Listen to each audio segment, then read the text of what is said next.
Pero si Shane ngayon, siya ang nakikita kong takot na takot. Tulungan mo naman ako, Umil.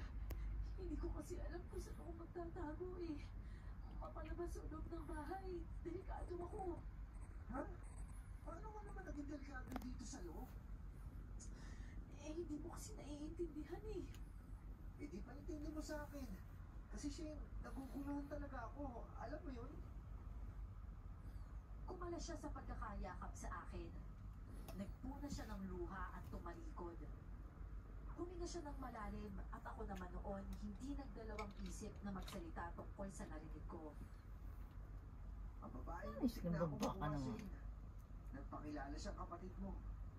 May kapatid ka bang babae? Oo. Oo, Umil. Ate ko siya. Si Samara.